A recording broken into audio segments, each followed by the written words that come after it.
بسم اللہ الرحمن الرحیم السلام علیکم ورحمۃ اللہ وبرکاتہ۔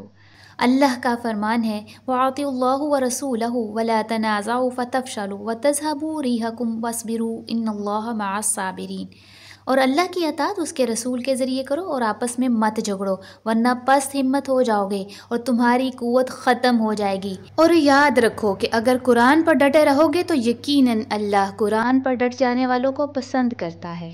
کیا خوب فرمایا ہے حالی نے کہ قوم جب اتفاق کھو بیٹھی اپنی پونجی سے ہاتھ دھو بیٹھی۔ تاریخ اس بات پر گواہ ہے کہ اقوام کی کامرانی فتح کا دار و مدار اتحاد و اتفاق میں چھپا ہے۔ اتحاد ایک زبردست طاقت اور قوت ہے اور ایسا ہتھیار ہے کہ اگر تمام مسلمان متحد اور متفق ہو جائیں تو کوئی دوسری قوم مسلمانوں سے مقابلہ تو دور کی بات آنکھ اٹھا کر بھی نہیں دیکھ سکتی۔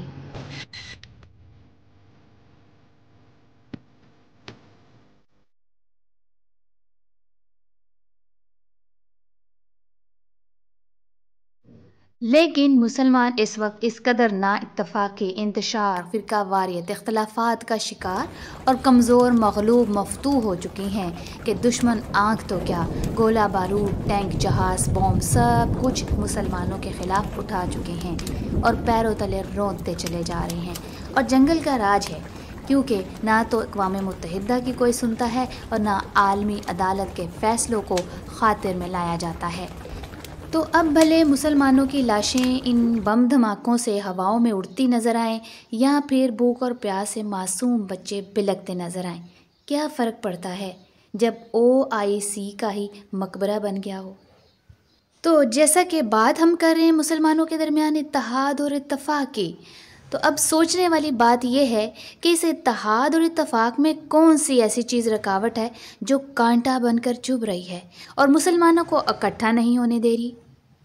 آئیے دیکھتے ہیں۔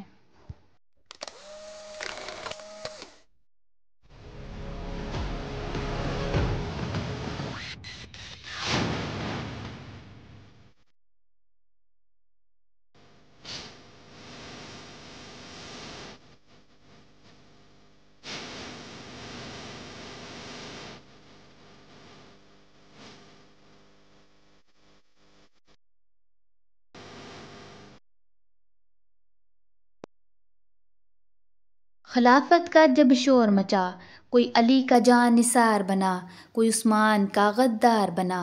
ابو بکر کی خلافت میں کیا فاطمہ کو انصاف ملا؟ عثمان کی شہادت پر کوئی قصاص کا دعوے دار بنا؟ عائشہ کی بغاوت پر کیا خوب کا کتا بھونک پڑا؟ پیشن گوئیاں سچ ہوئیں، جنگ جمل اور صفین ہوئی، معاویہ کے ہاتھ پر حسن کی آخر بیعت ہوئی۔ خلافت کی یہ خونی جنگ بیعت پر کیوں ختم ہوئی؟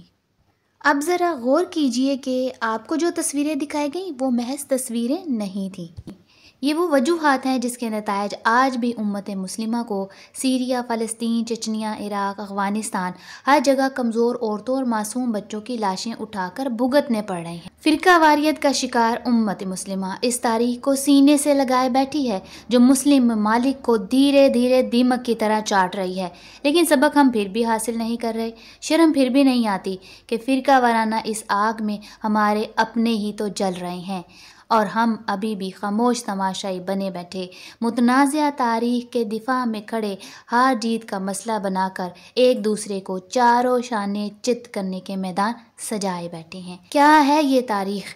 کیا اس کے بغیر قرآن سمجھا نہیں جا سکتا یا اس کے بغیر ہمارا دین مکمل نہیں ہوتا؟ کہنے کو تاریخ سے ہم بہت کچھ سیکھتے ہیں، لیکن سیکھا تو کیا سیکھا ہم نے تاریخ سے؟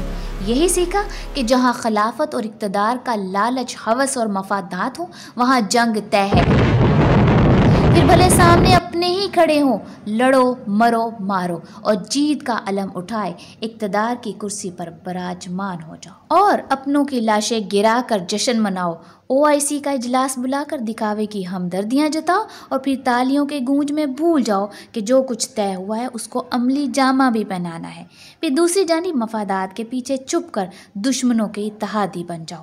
اتحادی کون بنتے ہیں؟ سنی شیعہ کے خلاف اور شیعہ سنیوں کے خلاف۔ یہاں سے شروع ہوتا ہے آگ اور پانی کا کھیل۔ تاریخ کے پنوں میں چھپی وہ چنگاریاں جو مسلم ممالک تک پہنچ کر آگ کے شعلے بن چکی ہیں۔ تاریخ لکھنے والوں نے تاریخ تو لکھ دی، لیکن بہت بڑا ظلم کر دیا، کیونکہ اس تاریخ سے مسلمان پھر کبھی یہ طے نہیں کر پائے کہ صحیح کون تھا اور غلط کون۔ تاریخ میں سچ کو جھوٹ اور جھوٹ کو سچ بنانا کوئی مشکل کام نہیں ہے، کیونکہ تاریخ کوئی بھی لکھ سکتا ہے اور جیسے مرضی لکھ دے، جیسے کہ جھوٹ، جھوٹی کہانیاں، من گھڑت قصے اور تو اور جھوٹے اور فرضی کردار بھی۔ اور اس میں ہمارے پاس ایک بہت بڑی مثال عبداللہ بن سبا کی موجود ہے، جس کو بعض لوگ تو حقیقت مانتے ہیں اور بعض لوگ یہ سمجھتے ہیں کہ اس کو ایک خاص سازش کے تحت جھوٹا کردار بنا کر تاریخ میں شامل کیا گیا ہے۔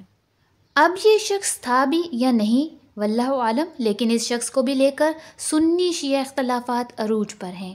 اور کہنے کا مقصد یہ ہے کہ کوئی کچھ بھی لکھے، کوئی پوچھنے والا نہیں۔ اور اگر دور خلافت کی تاریخ آج نئے سرے سے لکھی جائے تو میں یقین سے کہہ سکتی ہوں کہ وہی تاریخ لوگوں میں کچھ عرصے کے بعد مشہور ہو جائے گی اور لوگ اسے ماننے لگیں گے۔ عبد الرحمن ابن خلدون لکھتے ہیں، جن کو تاریخ کا بانی کہا جاتا ہے، کہ تاریخ ایک ایسا فن ہے جسے اقوام و امم ہاتھوں ہاتھ لیتی ہیں، جس کے حاصل کرنے کے لیے سواریاں اور کجاوے کسے جاتے ہیں۔ عام لوگ اور جاہل تمام اس میں پیش قدمی کرتے ہیں، سلاطین اور نواب بھی اپنے پورے شوق کا اظہار کرتے ہیں۔ اسے سمجھنے کے لیے دوڑ دھوپ کرنے میں عالم اور جاہل برابر ہیں، کیونکہ تاریخ بظاہر لڑائیوں اور حکومت کی خبروں سے اور سابق صدیوں کے بیتے ہوئے واقعات سے آگے نہیں بڑھتی، تو اس میں اقوال کی کثرت اور مسائلوں کی فراوانی ہوتی ہے۔ اس کے علاوہ جب بڑے بڑے اجتماع، مجالس اور محفلیں سجائی جاتی ہیں تو اس میں تاریخ اور انہی قصے کہانیوں سے ان کو آراستہ پیراستہ کیا جاتا ہے، اور تاریخ ہی بتاتی ہے کہ اصل میں وہ اقوام جو پہلے گزر چکی ہیں ان کے ساتھ کیا واقعات پیش آئے۔ پھر ابن خلدون مورخین پر تنقیدی نگاہ ڈالتے ہوئے لکھتے ہیں، غور سے سنیے گا، کہ بڑے بڑے مورخین اسلام نے مفصل تاریخیں لکھیں اور دنیا کے واقعات پورے قلم بند کیے اور کتابوں میں محفوظ بھی کر دیے، لیکن افسوس بن بلائے ہوئے نالائق مہمانوں نے تاریخ میں جھوٹے اور خود ساختہ افسانے ملا دیے، اوہام اور خیالات بھر دیے اور کمزور اور منقولہ اور خود تراشیدہ روایات کے خوبصورت حاشیے دیے۔ پھر بعد والے انہی کے بتائے ہوئے راستے پر چل پڑے، لکیر کے فقیر بن گئے اور جو کچھ واقعات انہوں نے سنے تھے وہی بلا کم اوقات ہم تک پہنچا دیے۔ انہوں نے واقعات کے اسباب پر غور و فکر نہیں کیا اور نہ ہی ان کی رعایت مد نظر رکھی، اور بے بنیاد اور اڑائی ہوئی باتیں بھی نہیں چھوڑی اور نہ ان کا معقول جواب دیا، غرض کے تحقیق برائے نام بھی نہیں کی گئی۔ اکثر واقعات میں تنقیح کی دھار مڑی ہوئی ہے اور خبروں میں اغلاط، اوہام، خبروں کے ہم نسب، ہم دم اور ہم قدم ہیں۔ آگے دیکھیں کہ وہ کیا لکھتے ہیں۔ وہ لکھتے ہیں کہ تقلید انسانی طبیعتوں میں راسخ ہو گئی ہے اور اپنی جڑیں پھیلا چکی ہے۔ فنون میں بن بلائے مہمانوں کا زور و شور ہے اور لوگوں کے معدوں کے لیے جہالت کی گھاس ناسازگار اور ناقابل ہضم ہے، کیونکہ نا اہل علوم پر قابض ہیں اور عام طور پر جہالت کا زور ہے۔ تاہم حق کا غلبہ ایسا نہیں کہ اس کا مقابلہ کیا جا سکے، اور باطل کا شیطان ایک سطحی نگاہ کے شہاب ثاقب سے ہلاک کر دیا جاتا ہے۔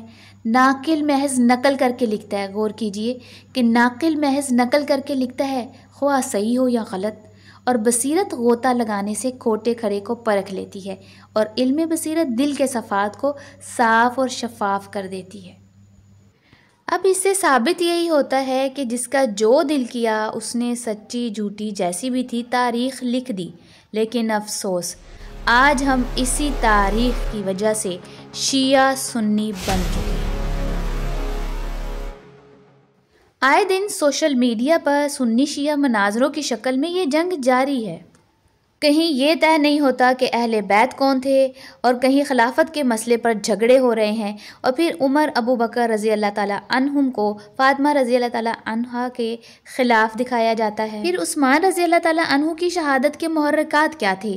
یہ شہادت تاریخ میں معمہ بن کر رہ جاتی ہے کہ عثمان رضی اللہ تعالیٰ عنہ کے قاتلین میں کون لوگ ملوث تھے۔ پھر سب اپنے اپنی پسندیدہ شخصیت کی حمایت میں تاریخ کی کتابوں کے حوالے لے کر میدان میں اترتی ہیں۔ پھر عائشہ رضی اللہ تعالیٰ عنہا نے علی رضی اللہ تعالیٰ عنہ کے خلاف بغاوت کیوں کی کہ ان پر خوف کے کتے بھونک پڑے، اور نبی علیہ السلام کی پیشن گوئی بالکل صحیح ثابت ہو گئی۔ پھر معاویہ رضی اللہ تعالیٰ عنہ نے علی رضی اللہ تعالیٰ عنہ کے ہاتھ پر بیعت کیوں نہیں کی؟ پھر علی رضی اللہ تعالیٰ عنہ کو کس نے اور کیوں شہید کیا؟ معاویہ رضی اللہ تعالیٰ عنہ کی حکومت بغیر کسی گڑبڑ کے 20 سال تک کیسے چلی؟ اور آخر میں حسن رضی اللہ تعالیٰ عنہ نے معاویہ رضی اللہ تعالیٰ عنہ کی بیعت کیوں کر لی؟ اس وقت صحابہ میں خارجی کون تھے، منافق کون تھے، وغیرہ وغیرہ۔ ایسی تاریخ جو مسلمانوں کے اتحاد اور اتفاق کی جڑوں کو کمزور کر رہی ہو، اسے سینے سے لگائے رکھنا کیا سمجھداری ہے یا بے وقوفی؟ جیسے کہ تاریخ میں ایک جانب عثمان رضی اللہ تعالیٰ عنہ کے قتل میں علی رضی اللہ تعالیٰ عنہ کو ملوث دکھایا جاتا ہے، دوسری جانب عثمان رضی اللہ تعالیٰ عنہ کے قتل کے وقت ابو بکر رضی اللہ تعالیٰ عنہ کا بیٹا محمد بن ابی بکر رضی اللہ تعالیٰ عنہ بھی موجود تھے، اور تیسری جانب عائشہ رضی اللہ تعالیٰ عنہا عثمان رضی اللہ تعالیٰ عنہ کو ایک یہودی نسل سے ملا کر برا بھلا کہا کرتی تھیں۔ یہ تاریخ نہیں اللہ کے بندو، یہ امت مسلمہ کی ساکھ کو برباد کرنے، ایک دوسرے کے خلاف نفرت اور دشمنی جگائے رکھنے اور اصل اسلام سے دور کرنے کی سازش ہے۔ یاد رکھیے، یہ تاریخ مسلمانوں کو توڑ رہی ہے، جوڑ نہیں رہی، اور یہی اصل جنگ ہے جو بعد میں گولہ بارود بن کر مسلم ممالک پر ہی گرتی ہے اور معصوم بچوں کی جان بھی لیتی ہے۔ پھر خاموشی سے سب ہوا میں اڑتی لاشوں کا تماشا دیکھتی ہیں۔ آخر اللہ کا سیدھا سا فرمان سمجھ کیوں نہیں آتا کہ تلک امۃ قد خلت لہا ما کسبت ولکم ما کسبتم ولا تسألون عما کانوا یعملون۔ یہ ایک گروہ ہے جو گزر چکا ہے، ان کے لیے صلہ ہوگا جو وہ کام کر گئے، اور تمہارے لیے صلہ ہوگا جو تم نے کیا، اور تم سے سوال نہیں کیا جائے گا ان کے بارے جو وہ کام کر گئے تھے، یعنی پہلے لوگ۔ تو جب پوچھا ہی نہیں جائے گا تو چھوڑیں تاریخ کو اور قرآن کو پکڑیں۔ اللہ کا فرمان ہے وَاعْتَصِمُوا بِحَبْلِ اللَّهِ جَمِيعًا وَلَا تَفَرَّقُوا وَاذْكُرُوا نِعْمَةَ اللَّهِ عَلَيْكُمْ إِذْ كُنْتُمْ أَعْدَاءً فَأَلَّفَ بَيْنَ قُلُوبِكُمْ فَأَصْبَحْتُمْ بِنِعْمَتِهِ إِخْوَانًا وَكُنْتُمْ عَلَى شَفَا حُفْرَةٍ مِّنَ النَّارِ فَأَنْقَذَكُم مِّنْهَا كَذَلِكَ يُبَيِّنُ اللَّهُ لَكُمْ آيَاتِهِ لَعَلَّكُمْ تَهْتَدُونَ۔ اور سب اللہ کی رسی قرآن کے ساتھ مضبوطی سے جڑ جاؤ اور قرآن سے الگ نہ ہونا، اور اللہ کی نعمت قرآن کا اپنے اوپر تذکرہ کرو۔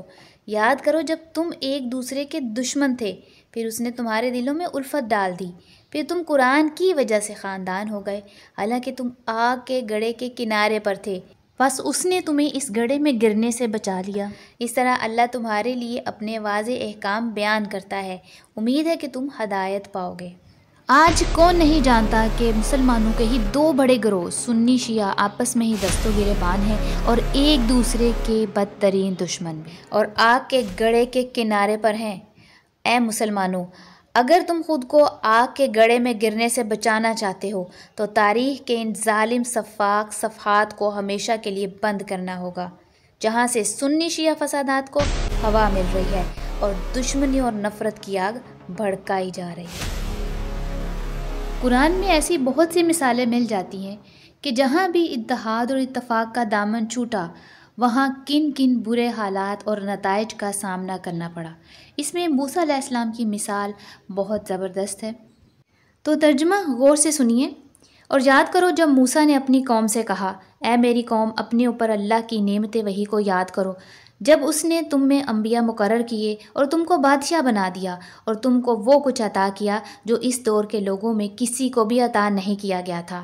وہ کہنے لگے، اے موسیٰ، یقیناً اس میں طاقتور قوم رہتی ہے اور اس پر ہم ہرگز حملہ نہیں کریں گے جب تک کہ وہ اس بستی سے نہ نکل جائیں، پس اگر وہ اس بستی سے نکل جائیں تو پھر ہم ان پر حملہ کریں گے۔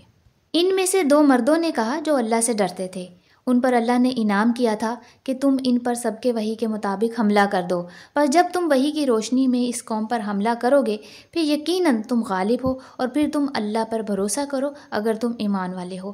انہوں نے کہا اے موسیٰ، یقیناً ہم کبھی بھی اس بستی پر ہرگز حملہ نہیں کریں گے جب تک کہ وہ اس میں موجود ہیں، بس آپ اور آپ کا رب جاؤ، دونوں لڑو، ہم تو یہیں پر بیٹھنے والے ہیں۔